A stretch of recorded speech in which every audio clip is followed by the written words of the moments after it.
नमस्कार, आप देख रहे हैं सत्य हिंदी का शाम 6 बजे का बुलेटिन और मैं हूं आपके साथ कृति सिंह। ये बुलेटिन आप हमारे ऐप पर भी देख सकते हैं। तो उमर खालिद को बेल ना मिलने पर अब सुप्रीम कोर्ट ही भड़क उठा है। जस्टिस नागरत्ना और भुइयां की बेंच ने जो कहा उसने नई बहस छेड़ दी। उधर योगी आदित्यनाथ ने सड़क पर नमाज पढ़ने वालों को चेतावनी दे दी है। तो वहीं नीट पेपर लीक में सीबीआई की कार्रवाई ने शिक्षा माफिया पर शिकंजा कस दिया। दूसरी तरफ चीन से खाद आयात में रिकॉर्ड बढ़ोतरी ने खेती की विदेशी निर्भरता की पोल खोल दी है। शेयर बाजार में विदेशी निवेशकों की भारी बिकवाली और मिडिल ईस्ट तनाव से निवेशकों में डर बढ़ गया है। इन्हीं खबरों पर इस बुलेटिन में बात करेंगे, लेकिन पहले देख लेते हैं शाम की 5 बड़ी खबरें। उमर खालिद जमानत मामले में सुप्रीम कोर्ट ने उठाए अपने ही फैसले पर सवाल। चीन से भारत का खाद आयात 173% बढ़ा, रूस बना बड़ा supplier. NEET paper leak case में सीबीआई ने कोचिंग संचालक को किया गिरफ्तार। सड़क पर नमाज पढ़ने पर योगी सख्त, बोले प्यार से मानो तो ठीक, वरना दूसरा रास्ता तैयार। ईरान ने पाकिस्तान के जरिए अमेरिका को फिर से भेजा 14 सूत्री शांति प्रस्ताव। सुप्रीम कोर्ट ने पूर्व जेएनयू छात्र नेता उमर खालिद को जमानत देने से जुड़े अपने ही पुराने फैसले पर गंभीर सवाल उठाए हैं। अदालत ने साफ कहा कि जनवरी 2026 में दिए गए उस फैसले में यूएपीए के तहत लंबे समय तक जेल में रहने और जल्दी सुनवाई के अधिकार जैसे महत्वपूर्ण सिद्धांतों को सही तरीके से लागू नहीं किया गया। जस्टिस बीवी नागरत्ना और जस्टिस उज्जवल भुइयां की पीठ ने ये टिप्पणी एक अन्य यूएपीए मामले में आरोपी सैयद इफ्तिखार अंद्राबी को जमानत देते समय की, जो 6 साल से जेल में बंद थे। सुनवाई के दौरान अदालत ने 2021 के ए नजीब फैसले का हवाला देते हुए कहा कि अगर ट्रायल में देरी होती है और आरोपी लंबे समय से जेल में है तो उसे जमानत दी जा सकती है, चाहे कानून कितना भी सख्त क्यों ना हो। कोर्ट ने यह भी कहा कि जमानत नियम है और जेल अपवाद है का सिद्धांत यूएपीए मामलों में भी लागू होता है। साथ ही अदालत ने यह स्पष्ट किया कि छोटी बेंच को बड़ी बेंच के फैसले का पालन करना चाहिए और अगर असहमति हो तो मामला बड़ी बेंच को भेजा जाना चाहिए। इस टिप्पणी को यूएपीए मामलों में चल रही जमानत बहस के लिए बेहद अहम माना जा रहा है। लेकिन अब सबसे बड़ा सवाल ये है कि क्या इस टिप्पणी के बाद खालिद की जमानत का रास्ता अब खुल जाएगा? क्या सुप्रीम कोर्ट अपनी ही एक बेंच के फैसले को पलट देगा? भारत का चीन से खाद आयात वित्त वर्ष 2025-26 में जबरदस्त तरीके से बढ़ा है। वाणिज्य मंत्रालय के आंकड़ों के मुताबिक चीन से खाद की खरीद में 173% की बढ़ोतरी दर्ज की गई है। फाइनेंशियल ईयर 2026 में भारत ने चीन से करीब 50.2 लाख टन खाद आयात किया, जो पिछले वित्त वर्ष के मुकाबले बहुत ज्यादा है। यह आंकड़ा दिखाता है कि देश की खेती और कृषि जरूरतों को पूरा करने के लिए भारत की विदेशी सप्लाई पर निर्भरता लगातार बढ़ती जा रही है। हालांकि रूस अब भी भारत का सबसे बड़ा खाद सप्लायर बना हुआ है। रूस से खाद आयात फाइनेंशियल ईयर 2025 के 49 लाख टन से बढ़कर फाइनेंशियल ईयर 2026 में 68 लाख टन तक पहुंच गया। यानी भारत ने रूस से भी रिकॉर्ड मात्रा में खाद खरीदा। विशेषज्ञों का मानना है कि खेती में बढ़ती मांग और घरेलू उत्पादन की सीमाओं के चलते भारत को बड़े पैमाने पर विदेशों से खाद मंगाना पड़ रहा है। नीट यूजी 2026 पेपर लीक मामले में महाराष्ट्र के लातूर में एक कोचिंग इंस्टीट्यूट के फाउंडर और डायरेक्टर शिवराज मोतेगांवकर को गिरफ्तार कर लिया गया है। एजेंसी का कहना है कि शिवराज अवैध तरीके से परीक्षा के सवाल और जवाब लीक करने वाले एक संगठित गिरोह का हिस्सा थे। सीबीआई के मुताबिक आरोपी ने 23 अप्रैल को नीट यूजी का प्रश्न पत्र और आंसर की हासिल करने की साजिश में दूसरे लोगों के साथ मिलकर काम किया था। जांच के दौरान एजेंसी ने लातूर स्थित शिवराज के घर से मोबाइल फोन बरामद किया, जिसमें कथित लीक पेपर मिला है, जिसे फॉरेंसिक जांच के लिए भेज दिया गया है। सीबीआई का आरोप है कि शिवराज ने न सिर्फ पेपर और आंसर की आगे बांटी, बल्कि सबूत मिटाने के लिए उन्हें डिलीट तक कर दिया। इस केस में पहले भी कई गिरफ्तारियां हो चुकी हैं और अब महाराष्ट्र इस पूरे घोटाले का बड़ा केंद्र बनकर सामने आया है। केंद्रीय सूचना आयोग सीआईसी ने एक अहम फैसला में कहा है कि भारतीय क्रिकेट कंट्रोल बोर्ड यानी बीसीसीआई सूचना का अधिकार कानून यानी आरटीआई के तहत पब्लिक अथॉरिटी नहीं है। आयोग के अनुसार बीसीसीआई ना तो सरकार के स्वामित्व में है, ना ही उस पर सरकार का सीधा नियंत्रण है और ना ही उसे सरकार से किसी बड़े स्तर पर वित्तीय सहायता मिलती है। इसी आधार पर सीआईसी ने उस अपील को खारिज कर दिया जिसमें ये जानने की मांग की गई थी कि बीसीसीआई किन अधिकारों के तहत भारत का प्रतिनिधित्व करता है और अंतर्राष्ट्रीय टूर्नामेंट के लिए खिलाड़ियों का चयन कैसे करता है। ये आरटीआई साल 2017 में गीता रानी द्वारा दायर की गई थी। आयोग का कहना है कि BCCI Tamil Nadu society registration act के तहत पंजीकृत एक निजी संस्था है और इसकी स्थापना किसी संविधान, संसद या सरकारी अधिसूचना के जरिए नहीं हुई है। सूचना आयुक्त पीआर रमेश ने अपने आदेश में कहा कि बीसीसीआई को आरटीआई एक्ट की धारा 2H के तहत सार्वजनिक संस्था नहीं माना जा सकता, इसलिए इस कानून के प्रावधान इस पर लागू नहीं होते। उत्तर प्रदेश के मुख्यमंत्री योगी आदित्यनाथ ने सड़क पर नमाज पढ़ने वालों को लेकर बड़ी चेतावनी दी है। उन्होंने साफ कहा कि सार्वजनिक जगहों पर ट्रैफिक रोककर या सड़क पर भीड़ लगाकर नमाज पढ़ने की इजाजत नहीं दी जाएगी। लखनऊ में एक सार्वजनिक कार्यक्रम के दौरान उन्होंने कहा कि सड़कें लोगों के आने जाने के लिए होती हैं, उन्हें किसी भी तरह की गतिविधि में बाधित नहीं किया जा सकता।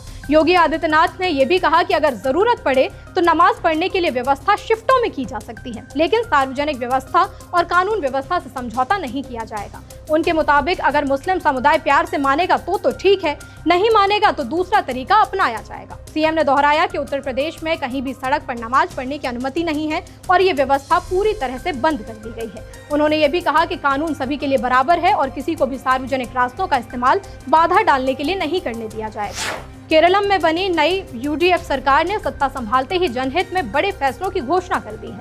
मुख्यमंत्री वी डी सतीशन ने कैबिनेट की पहली बैठक के बाद प्रेस कॉन्फ्रेंस में बताया कि सरकार का फोकस महिलाओं, बुजुर्गों और जमीनी स्तर के कर्मचारियों की भलाई पर रहेगा। सबसे बड़ा फैसला महिलाओं के लिए रहा, जिसके तहत 15 जून से Keralam state road transport corporation की बसों में महिलाओं को मुफ्त यात्रा की सुविधा दी जाएगी। सरकार ने इसे अपने चुनावी वादे की गारंटी बताया। इसके साथ ही सरकार ने बुजुर्गों के लिए अलग विभाग बनाने का भी फैसला लिया है, जिसके साथ ही केरलम देश का ऐसा पहला राज्य बन जाएगा जो बुजुर्गों के लिए अलग से काम करेगा। उधर पश्चिम बंगाल में भी बीजेपी की नई सरकार बनने के बाद राज्य में बड़े फैसलों की शुरुआत हो गई है। मुख्यमंत्री शुभेंदु अधिकारी के नेतृत्व में हुई इस बैठक में बड़ा फैसला लिया गया। 7वें राज्य वेतन आयोग के गठन को लेकर बड़ा फैसला किया गया, जिससे राज्य कर्मचारियों के वेतन ढांचे में सुधार की उम्मीद है। इसके साथ ही सरकार ने महिलाओं के लिए बड़ी घोषणा करते हुए 1 जून 2026 से सरकारी बसों में मुफ्त यात्रा की योजना को मंजूरी दे दी है। बुलेटिन में आगे अभी और भी खबरें हैं। विदेशी निवेशकों की रिकॉर्ड बिकवाली, शेयर बाजार में हाहाकार। अमेरिका ने खत्म की छूट, महंगा हो सकता है भारत में तेल। करोड़ों के शेयर फेरबदल विवाद में घिरे ट्रंप, जांच की मांग तेज। ईरान ने पाकिस्तान के जरिए अमेरिका को फिर से भेजा 14 सूत्री प्रस्ताव। विदेशी निवेशकों ने इस मई में भारतीय शेयर बाजार से अब तक 27,048 करोड़ रुपए की नकदी निकाल ली है। विदेशी पोर्टफोलियो निवेशक लगातार भारतीय इक्विटी बाजार में अपनी हिस्सेदारी कम कर रहे हैं। इस ताज़ा बिकवाली के साथ साल 2026 में अब तक कुल आउटफ्लो 2.2 लाख करोड़ के पार पहुंच गया है, जो साल 2025 की कुल बिकवाली से भी ज्यादा है। जियोजित इन्वेस्टमेंट के chief investment strategist VK. Vijay Kumar ने बताया कि विदेशी निवेशकों की लगातार बिकवाली और बढ़ते करंट अकाउंट डेफिसिट के कारण रुपए पर भारी दबाव देखा जा रहा है। साल की शुरुआत में डॉलर के मुकाबले रुपया 90 के स्तर पर था, जो 15 मई को 96 के स्तर को पार करते हुए 96.14 पर पहुंच गया।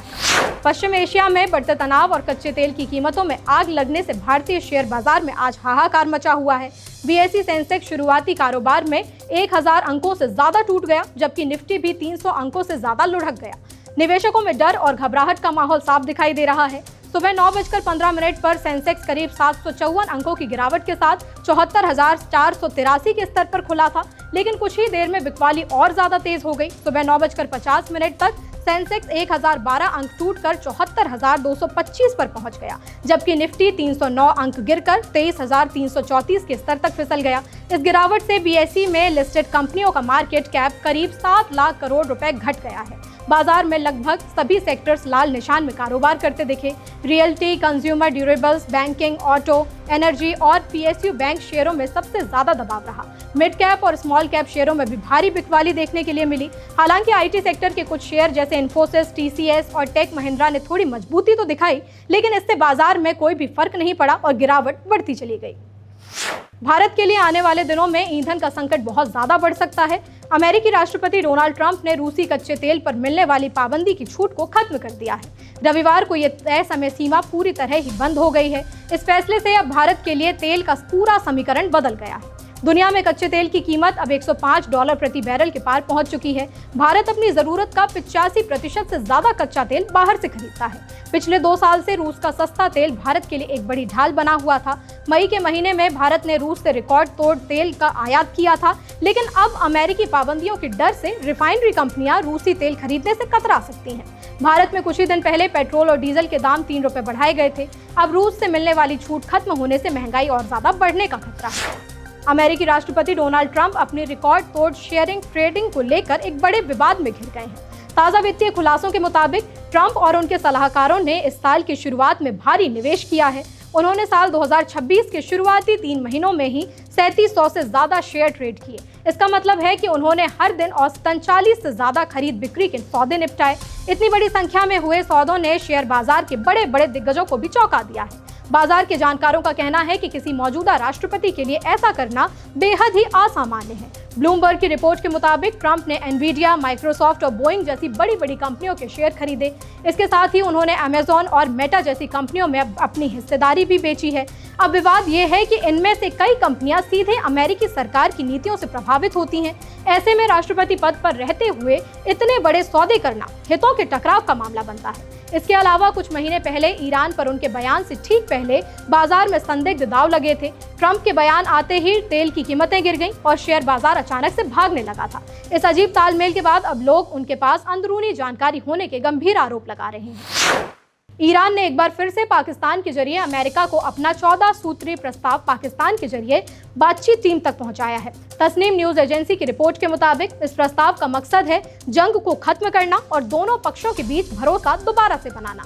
इसी बीच पाकिस्तान के गृह मंत्री का ईरान दौरा तीसरे दिन भी जारी रहा, जिससे क्षेत्रीय कूटनीति में हलचल और ज्यादा बढ़ गई। इससे पहले ईरान ने सुरक्षा से जुड़े बड़े फैसले के तहत स्ट्रेट ऑफ हॉर्मुज के लिए एक नई संस्था बनाने का ऐलान कर दिया है, जिसका नाम पर्शियन गल्फ स्ट्रेट अथॉरिटी रखा गया है।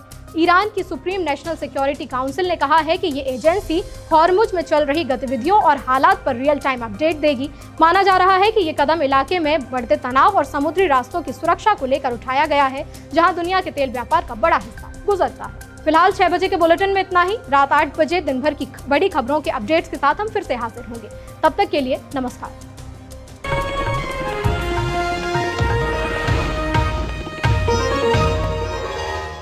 Copyright disclaimer under Section 107 of the Copyright Act 1976. Allowance is made for fair use for purposes such as criticism, comment, news reporting, scholarship, and research. Fair use is a use permitted by copyright statute that might otherwise be infringing.